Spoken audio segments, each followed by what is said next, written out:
Fidèle ami internaute de Dabarou TV, bonjour et bienvenue dans cette émission spéciale. Une émission qui a pour objectif de vulgariser les actions sociales du PAG, notamment le programme d'action de gouvernement du président Patrice Talon. Comme vous le savez très bien, depuis quelques années, le gouvernement béninois a multiplié les initiatives dans le cadre du hautement social, une approche qui vise à garantir un meilleur accès aux services essentiels et à réduire les inégalités. Aujourd'hui, nous avons le privilège de recevoir pour vous sur ce plateau Idrissou Boukari, membre influent du parti politique Union Progressive de Renouveau dans la 8e circonscription électorale et chef du premier arrondissement de la ville de Parakou. Avec lui, nous allons essayer de décrypter ce qu'est le hautement social du président Patrice Talon, examiner les différentes mesures mises en œuvre comme l'assurance maladie, les cantines scolaires ou encore le microcrédit et comprendre comment ces actions impactent directement la vie des populations. Idrissou Boukari, bonjour.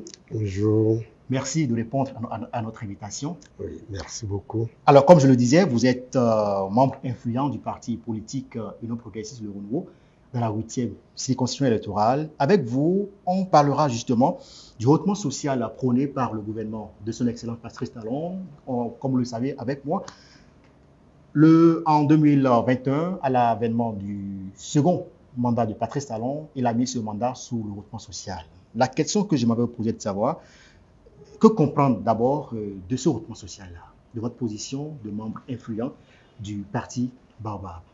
Bon, si on peut enlever le influent, dire membre du parti. D'accord, membre influent du parti Baobab. Exactement, voilà. Je crois que c'est bien. Bien, merci beaucoup. Je voudrais tout d'abord vous remercier vraiment pour cette invitation et l'opportunité que vous me donnez d'échanger sur le volet social de l'action du gouvernement. Évidemment, pour tout homme politique, et particulièrement pour le président Patrice Talon, l'homme est la mesure de toutes choses. Tout se fait toujours par rapport à l'homme. Mais dans quelles conditions et de quelle manière s'organise-t-on pour le faire, pour que cela soit au mieux? Voilà la vision globale du président de la République. Et comme dans sa quête toujours de l'excellence, dans sa quête du résultat durable, il a voulu, dans un premier temps, au cours du premier mandat, mener un certain nombre d'études, faire comprendre de quel côté on peut aller et surtout retenir les repères, le rythme et la cadence. Dans le premier mandat du président Talon, il a surtout été question des infrastructures de base, vraiment de l'économie nationale, des infrastructures, des piliers sur lesquels le développement doit reposer, sachant très bien que tout ce qu'on est en train de faire, ce n'est que pour faire du Bénin un pays révélé à travers la qualité de ses hommes, à travers le bien-être qui sera partagé par tous et surtout à travers la volonté et la fierté d'être béninois. Voilà ce qui guide le président Talon dans son approche. D'accord. Aujourd'hui, le hautement social, quel bilan peut-on faire quand on parle de hautement social aujourd'hui au Bénin? Est-ce que, pour vous, est-ce qu'il y a eu un impact? Est-ce qu'il y a eu d'avancées? Est-ce qu'on peut parler de bilan positif quand on parle de hautement social aujourd'hui au Bénin? Bon, je disais tantôt que la volonté, le but principal de l'action que le président Talon est en train de mener, c'est de faire que le Béninois se sente véritablement béninois. Ça signifie quoi? 1, il faut qu'il mange bien. Tout à fait. 2, il faut qu'il soit bien éduqué. 3, il faut qu'il soit à la pointe des nouvelles technologies de l'information et de la communication. 4, il faut que dans son être, ils se sentent à l'aise. Et être à l'aise, c'est d'abord du hautement social. Déjà, cette vision est déjà du hautement social. Comprendre que tout ce que nous faisons, ce n'est que par rapport à l'homme qu'on va le faire, est déjà une étape du hautement social. Mais maintenant, comment le traduire dans les faits? Ou du moins, comment il se traduit aujourd'hui dans les faits? Pour le comprendre, il faudrait que nous distinguions différents volets. Dans le social, nous allons parler de l'éducation, nous allons parler de la santé, nous allons parler de l'emploi. Et déjà, au niveau de cet emploi, c'est déjà la lutte contre la pauvreté. Donc, nous allons parler de la lutte contre la pauvreté et nous allons parler de tout ce qui concourt à cela. La première chose qu'il faudra noter, c'est que le président Talon est un homme pragmatique. La science pour la science, ça ne sert à rien. Il faut que ce que nous apprenons puisse être utile, non seulement à nous-mêmes, mais également au reste de la société. Donc la première chose qu'il a commencé par faire, c'est déjà de revoir le système éducatif. Vous avez vu tous les organes qui ont été mis en place, le Conseil national de l'éducation et toutes les autres réformes, pour que l'éducation que nous allons offrir à nos enfants soit une éducation qui leur permette de mieux se battre par rapport au reste du monde, pour que le Bénin puisse être inscrit dans le concert des nations en matière d'éducation. Et pour cela, il y a eu déjà une organisation qui a commencé. Il faudra davantage mettre l'accent sur les aspects techniques, sur les aspects scientifiques. L'éducation aujourd'hui ne doit plus être comprise comme la science de la rhétorique, mais plutôt comme une science qui nous permet d'être utile à nous-mêmes, d'être utile au reste de la société, au point de vue technique, au point de vue technologique et au point de vue de tout ce qui nous permet de nous adapter à notre environnement. D'accord. Quand on prend la santé par la santé? Ça, c'est l'aspect éducation. Voilà. Au niveau de la santé, vous voyez aujourd'hui, qu'est-ce qui se produit? D'abord, un diagnostic a été fait. Est-ce que les Béninois sont bien traités? Est-ce que le plateau technique de nos infrastructures sanitaires est au point de manière à pouvoir faire face aussi bien par rapport à la prévention que par rapport aux aspects curatifs dans nos différents centres de santé? Première chose. Deuxième chose, est-ce que nous avons les centres de santé au niveau requis?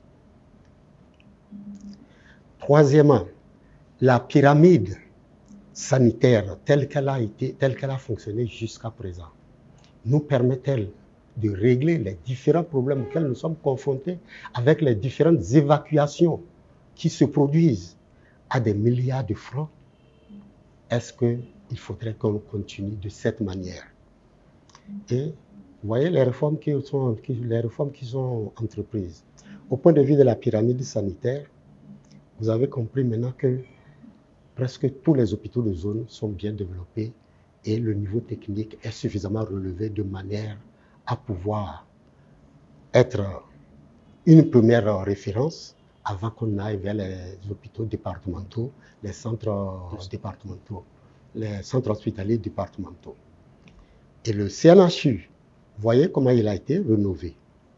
Maintenant, tous les CHU au niveau tout au moins des anciens chefs-lieux du département, oui, tout est aujourd'hui à un niveau suffisamment relevé.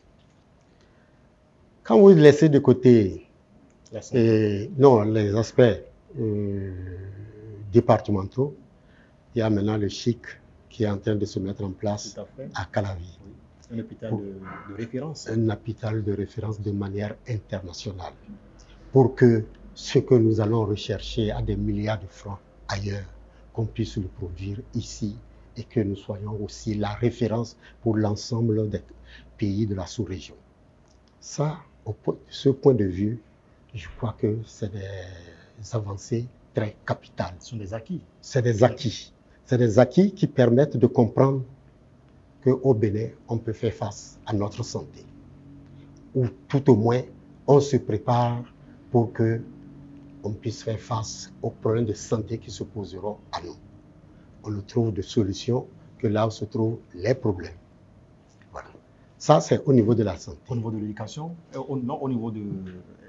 Voilà, on a parlé de l'emploi. De l'emploi maintenant. Au niveau de l'emploi. Bon, la question de l'emploi, il faudra la comprendre sur plusieurs aspects. Non seulement, bon, il faut la comprendre comme toute activité qui vous permet de gagner de l'argent, qui vous permet de vous prendre en charge tout au moins pour une semaine, hein, ça, c'est déjà de l'emploi. Quand on vous crée une activité, quand on vous crée une condition pour que vous puissiez vous prendre en charge vous-même, au moins pendant une semaine, c'est déjà une création d'emploi. Vous voyez aujourd'hui tous les chantiers qui sont ouverts. Vous voyez aujourd'hui tous les chantiers qui sont ouverts, ne serait-ce que par rapport au BTP, le bâtiment travaux publics. Vous voyez les infrastructures routières, vous voyez les bâtiments qu'on est en train de construire, vous voyez déjà le nombre d'emplois qui sont créés. Oui, il y a un aspect pour surtout nous les intellectuels. Quand on a le diplôme, quel travail on trouve? Mais là également, je vous ai dit quelle a été l'orientation déjà qui a été prise par le chef de l'État dès le départ. La rhétorique, il faut qu'on en parle moins. On en a besoin.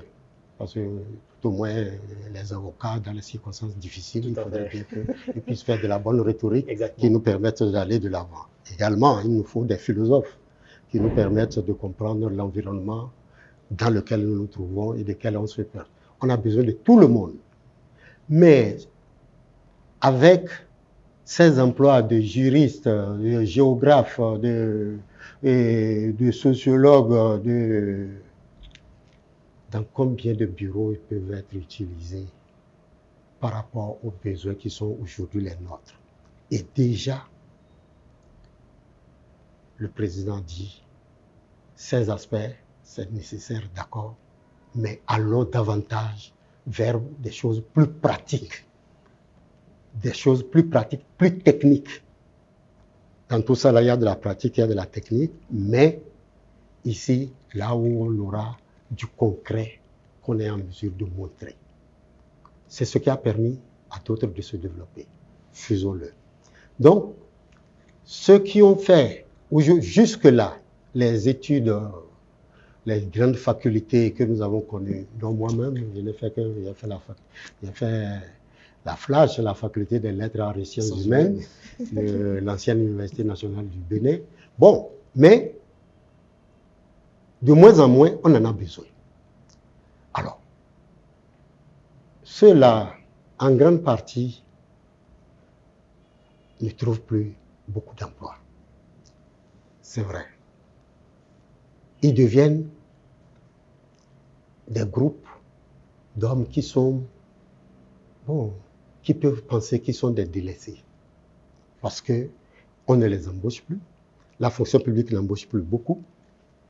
Et les cabinets privés ne sont pas vraiment autonomes. Non, pas autonomes. N'ont pas suffisamment de moyens pour prendre en charge tout le monde. Bon, ça fait qu'il y a un grand nombre qui est sur le carreau. Mais moi, je crois que avec la nouvelle philosophie, la reconversion qui est recommandée, la reconversion qui est commencée devient un aspect important vraiment de la promotion de l'emploi. Le diplôme est une présomption de connaissance qu'on a. C'est toujours une présomption de connaissance. Nous, quand on étudiait, on nous disait non, votre diplôme, il est cacheté avec de l'encre délébile. C'est-à-dire au bout de 5 ans, si vous ne vous améliorez pas, tout ça là va partir. Et c'est ça aujourd'hui qui se produit. Faisons en sorte que, et c'est l'avis, en fait c'est la tendance vers laquelle le gouvernement est en train d'orienter, vous pouvez avoir n'importe quel diplôme, vous êtes en mesure d'apprendre n'importe quel emploi qui vous permet de vous prendre en charge. Ce que vous avez est votre développement personnel, mais ce qui va vous permettre de vous prendre en charge peut s'apprendre à n'importe quel âge. Voilà, beaucoup de choses ont été faites et sont en train d'être faites toujours au niveau du pouvoir central pour le bien-être des populations. Alors dites-nous, Idrissou Boukari, dites-nous quels sont les principaux objectifs alors des filets sociaux mis en place par le gouvernement. L'objectif final, c'est quoi? Oui, l'objectif final des volets sociaux, c'est que personne ne soit laissé au carreau. Les gens ont l'habitude de dire certaines choses. Comme quoi, par exemple? Oui, on dit les moutons se suivent, mais ils n'ont pas tous la même valeur. Hein? On conduit ensemble tous les moutons, mais ils n'ont pas tous la même capacité. Il y en a qui sont plus vulnérables les uns que les autres. Pour les plus vulnérables, il faudrait avoir des mécanismes qui leur permettent d'être toujours dans le groupe, d'être aptes pour pouvoir aller aussi vite que ceux qui sont en avant. C'est l'objectif des filets sociaux, que personne ne soit laissé de côté, que personne ne soit laissé sur le carreau et que chacun puisse avoir les moyens, soit dans les conditions de pouvoir dire « moi aussi je peux m'adapter ». C'est les groupes les plus vulnérables qui sont concernés par les filets sociaux. D'accord. Cette émission se poursuit et puis on parle à présent des programmes clés de ces filets sociaux. Alors, pouvez-vous nous présenter brièvement les différents programmes, notamment l'assurance maladie, l'assurance retraite, le microcrédit, les cantines scolaires et j'en passe. D'abord, on commence par l'assurance maladie. Qu'est-ce qu'on peut comprendre de ce programme clé des filets sociaux? Bien. C'est le projet ARCH en réalité. Voilà. C'est le projet ARCH. C'est le projet qui permet de prendre les groupes les plus vulnérables. Vous voyez ce qui se passe aujourd'hui au niveau de l'hôpital. Oui. Le président Talon a dit il n'est pas normal que vous arriviez dans un hôpital et que parce que vous n'avez pas d'argent, ne vous prennent pas en charge. Ce n'est pas normal. Ne serait-ce que pour les petites choses. Quelqu'un viendra où il a besoin peut-être simplement de la Nivaquine, peut-être qu'il a besoin du paracétamol, par exemple. Mais il n'a pas la possibilité de donner même les 500 francs qu'il faut pour la consultation et les 200 francs qu'il faut pour acheter la plaquette de paracétamol. Il n'a peut-être même pas ça. Mais est-ce que pour cela, il faut le laisser à son compte? Faut-il le laisser à son compte pour cela? L'objectif premier, vraiment du projet ARCH, c'est que personne ne puisse arriver encore à l'hôpital et que pour des questions d'argent, on puisse dire qu'il faut les laisser de côté. Et une brochette, un répertoire d'un certain nombre de maladies qui sont les plus courantes sont prises et qui sont nécessairement prises, qui sont entièrement prises en charge par les hôpitaux agréés. Je dis agréés pour le moment parce que le projet doit aller progressivement et permettre aux uns et aux autres de s'intégrer. Mais avec votre carte de personnes identifiées, parce qu'il y a eu des gens qui ont été il y a eu des recensements qui ont été faits, qui ont permis de faire des classifications. On a défini un plateau technique pour lequel les gens doivent être pris en compte. Et vous voyez, ne serait-ce que au niveau de la télé, les témoignages qui se produisent. Exactement. Les témoignages qui se produisent. Ça, c'est très important pour quelqu'un. De surcroît, au niveau du projet ARCH, il y a non seulement cette possibilité de se faire soigner, mais également de faire en sorte que les personnes vulnérables soient de plus en plus intégrées au circuit de la production de manière à ne pas être toujours assister. Il faudrait qu'on puisse amener les uns et les autres à se défendre soi-même, les rendre capables. C'est l'objectif premier, vraiment du projet Arche. Aider les plus démunis à faire face aux dépenses, aux premières dépenses au niveau des soins, les rendre davantage capables à faire face à leurs projets, leur problème de santé. Voilà, et après l'assurance maladie, qui, je dirais, est une très bonne initiative du gouvernement pour quand même aider ces personnes qui sont en difficulté, ces personnes qui n'ont pas les moyens pour se prendre en charge en ce qui concerne les questions de santé. Aujourd'hui, nous parlons également de l'assurance retraite qui est également une réalité sous le régime du président Patrice Talon. Et parlez-nous également de ce projet clé de ces filets sociaux. Oui, et là je ne pourrais pas m'étendre beaucoup parce que il y a un certain nombre d'informations qu'il faudra voir, des aspects techniques qu'il faut voir. Mais ce que je voudrais dire, déjà par rapport à la question de la retraite, voyez tout le calvaire qu'un fonctionnaire qui a fait 30 ans de service, ou aujourd'hui si c'est un cadre, qui a atteint 60 ans d'âge, qui sort du circuit et de la fonction publique, voyez combien de temps il passait avant de rentrer en possession de sa première pension de retraite. De sa pension de retraite. Voyez, aujourd'hui, moi, je suis allé à la retraite en 2015. Et en 2015, bon, moi j'ai travaillé dans une structure certainement qui m'a permis d'avoir rapidement mon carnet. Mais je l'ai eu 3 mois après. Et je faisais partie des gens qui avaient battu les records. L'obtention de ce carnet en 3 mois. En 3 mois, j'avais mon carnet. Mais aujourd'hui, vous allez à la retraite. Le 1er janvier, le 1er février, vous touchez déjà votre pension. Ah ouais. Et ce qui est surtout le plus important, la liasse de papiers, les procédures infinies qui se menaient avant que le carnet ne soit sorti, vous n'avez plus besoin de rien faire. Tout ce qu'on vous demande maintenant, c'est d'être un fonctionnaire républicain, un fonctionnaire loyal, un fonctionnaire qui se bat, un fonctionnaire qui sait que tout ce qu'il a à faire, c'est comment faire avancer le pays. Le reste, l'administration s'occupe de vous. Vous partez, c'est moi, je n'ai pas suivi ma carrière, mes avancements n'ont pas été notés, et ma fiche, j'avais eu des retards à tel endroit, à tel endroit. Vous n'avez plus besoin de vous occuper de ça.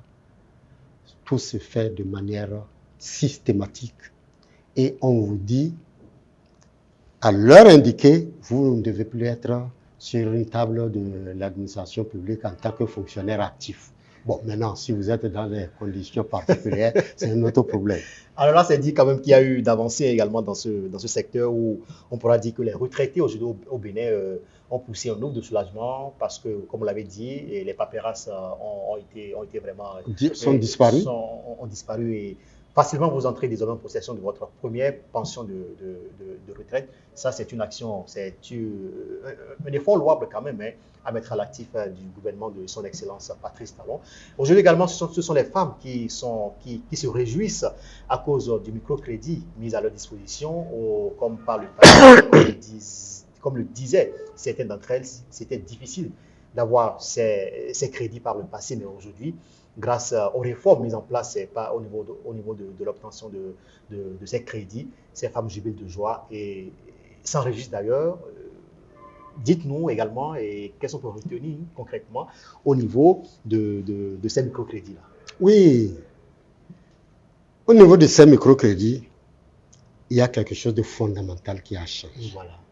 Ce n'est pas l'affaire, d'accord, il y a le montant du microcrédit qui a évolué, mais ce n'est pas l'aspect le plus important dans l'action du président Talon. Quel est l'aspect le plus important? L'aspect le plus important, oui. c'est que le microcrédit n'est plus un microcrédit politique. C'était politique avant? Ah mais on a tout, quand même, vous avez vécu dans le pays. Hein? Vous avez vécu dans le pays. Vous avez vu comment ça se fait. Pourquoi vous le dites Non, c'est ce que nous avons vécu. Je n'ai pas besoin de le rappeler aux gens. Vous avez vécu les marches et les gens prennent des microcrédits. Bon, c'est ceux qui ont fait la marche qui prenaient les microcrédits. Et évidemment, quand ils ne payent pas, bon, évidemment, le microcrédit est devenu ce qu'il est devenu. C'est dit que toutes ces pratiques sont désormais conjuguées au passé. Non, il faudrait me dire, vous avez besoin de quoi maintenant aujourd'hui pour avoir votre microcrédit? C'est d'avoir un projet bancable, un projet économique, un projet où on sait très bien que ce que vous faites vous rapportera quelque chose. C'est l'aspect le plus important. Vraiment, ça dit, le microcrédit doit avoir un impact sur votre développement personnel et sur vraiment le développement économique de la région et du pays tout entier. Il faut que cela ait un impact sur le PIB même du pays. Ça, c'est ce qu'on appelle un microcrédit en attendant de vous rendre suffisamment capable vers les institutions bancaires, d'aller vers les institutions bancaires. C'est ce qui est le plus important à retenir au niveau de l'action du gouvernement actuel. Vous n'avez pas besoin de connaître un homme politique donné avant de rentrer en possession d'un microcrédit. Remplissez les conditions.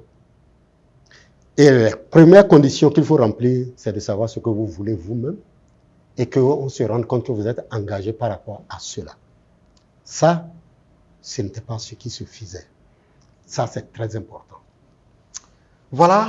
Et d'ailleurs, ces femmes jubilent de joie parce qu'aujourd'hui, comme on l'avait dit, facilement on entre en possession de son microcrédit. Et puis, quand vous avez une activité génératrice de revenus, automatiquement vous investissez et vous avez des sources de revenus pour quand même gérer le quotidien et également économiser pour... Et je vous ajoute, oui. Il y a davantage de structures pour vous accompagner dans le suivi. C'est-à-dire, il ne s'agit plus de dire j'ai pris l'argent, l'important est que je m'arrange pour aller payer. Non, qu'est-ce que vous avez dit que vous allez faire? Hein? Oui. Ce que vous avez dit que vous allez faire, il y a des gens qui vous suivent, qui viendront voir si c'est effectivement ça que vous faites. L'autre aspect important, ce sont les cantines scolaires. Aujourd'hui, dans les écoles, les apprenants au niveau du primaire bénéficient des cantines scolaires. Ils ont désormais droit à un repas chaud à la pause et à midi. Et puis, cela, je dirais, permet de maintenir ces enfants à l'école et permet également d'obtenir de résultats satisfaisants à l'issue des examens en fin d'année. Dites-nous, au niveau des cantines scolaires, aujourd'hui, l'impact qu'est-ce qu'on peut retenir au niveau de ces cantines scolaires mises en œuvre, je vais dire, au niveau de ces écoles bénéficiaires? Mon cher ami, je vais vous poser une simple question. Oui, allez-y. C'est vous qui posez la question, mais vous me permettez de vous poser la question. Oui, mais avez-vous jamais été dans un village? Oui. Vous avez vécu un peu dans un village? Bon, vu nos activités, nous avons l'habitude de parcourir ces villages-là et on voit quand même ce qui se passe au niveau de ces villages-là, dans les écoles, comment ça fonctionne. On le voit. Bon. Si vous voyez, si vous avez vécu à un moment donné la vie scolaire dans les villages, vous allez vous rendre compte que les abandons d'école ne sont pas simplement dus au manque de moyens, au manque de moyens pour acheter les fournitures, mais c'est surtout parce que les gens n'arrivaient même plus à tenir. Manger les 3 repas par jour, ce n'est pas toujours facile. Aller à l'école avec l'argent pour la récréation, ce n'est pas toujours facile. Sortir de l'école à midi, arriver, trouver à manger avant de retourner, ce n'est pas toujours facile. Voyez aujourd'hui, les résultats que nous enregistrons au niveau de nos écoles, voyez comment est-ce que les résultats sont davantage vraiment améliorés. Pensez-vous simplement que c'est dû à la capacité simplement des enseignants? Mais il y a aussi les conditions sociales dans lesquelles les gens évoluent. Avoir un repas à midi, l'assurer pour tout le monde, vraiment je crois que c'est un élément très important. circuler un peu, parler avec les parents d'élèves et vous allez savoir l'impact réel de ces cantines scolaires au niveau de nos communautés. Ce que je vais vous demander, Oui. cherchez à dire un jour que vous allez supprimer ça aujourd'hui. Et vous allez voir ce qui arrive se produire. C'est avec des gourdins que les gens vont vous chasser. Je pense d'ailleurs que voilà, les parents d'élèves n'accepteront pas que les cantines scolaires soient supprimées parce que tout récemment, l'ANAN était même dans le département du Borgou et a rencontré les parents d'élèves. Et là, c'était pour faire le point justement de la mise en œuvre de l'effectivité de cette cantine scolaire au niveau des écoles bénéficiaires. Et je peux vous assurer, c'est que les résultats sont satisfaisants.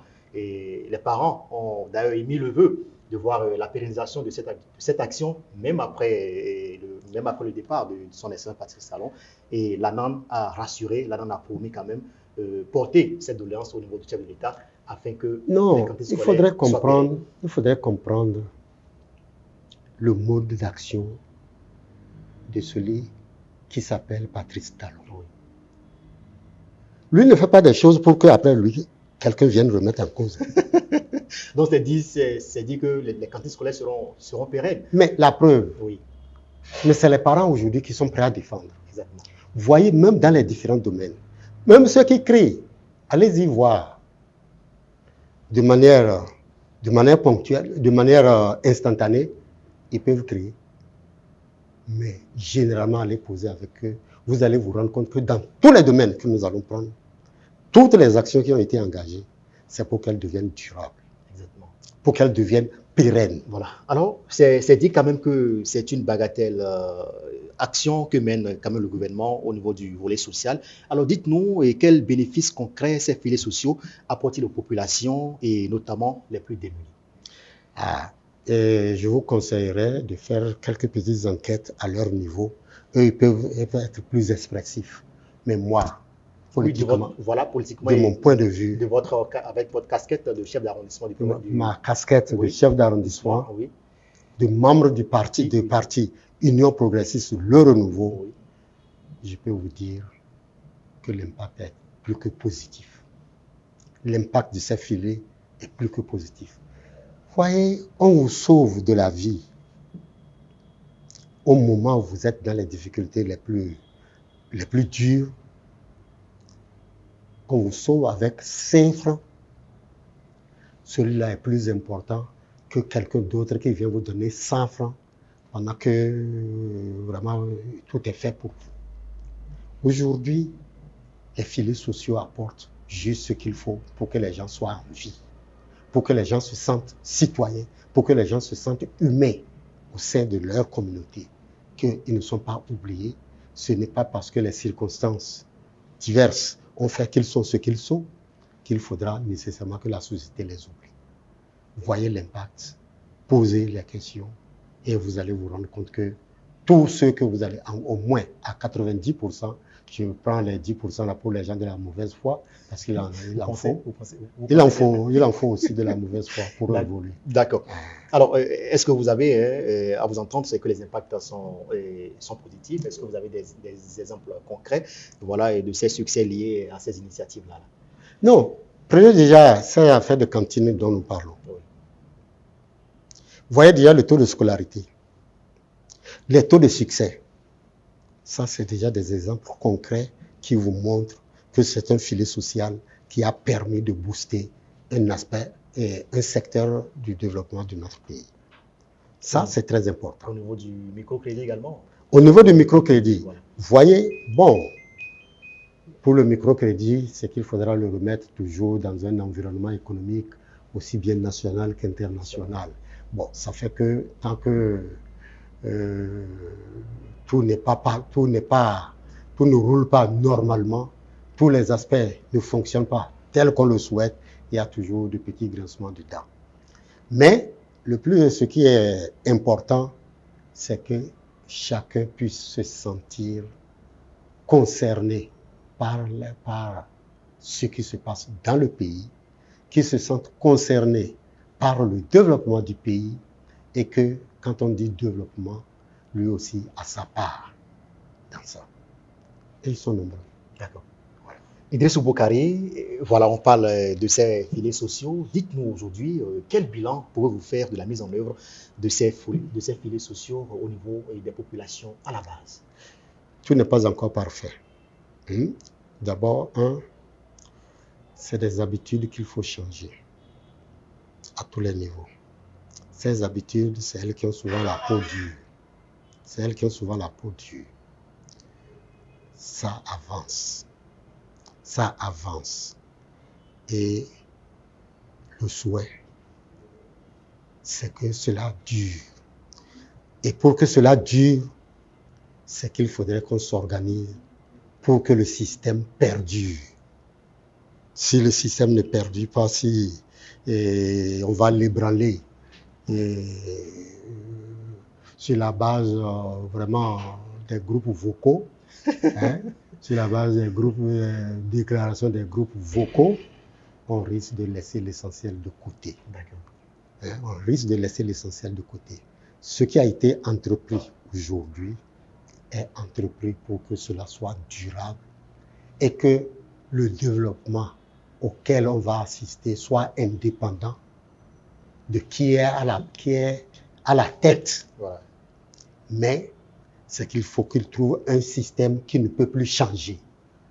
C'est ça l'objectif fondamental du président Talon. À vous entendre, c'est que vous souhaitez justement la pérennisation des acquis de ce système afin quand même que les populations à la base puissent en bénéficier et puissent en jouir et à long terme. C'est le vœu de tout homme politique. Et quand surtout vous avez contribué vous-même en tant qu'acteur politique à asseoir un tel système, je crois que ce qu'il faut souhaiter, c'est que ça soit davantage durable. Toujours dans la droite ligne des perspectives, quel défi Idrissou Boukari reste à relever pour améliorer ces programmes aujourd'hui? Le défi, c'est de parvenir à l'organisation optimale. L'organisation optimale telle que, au-delà de nos divergences politiques, ce qui est acquis aujourd'hui soit conservé. C'est les populations qui sont concernées. C'est du développement du pays qu'il est question. Donc, le défi fondamental, comment on n'ira pas d'aventure en aventure pour dire qu'on est toujours en train de se chercher. Ce que nous avons, pérennisons-le.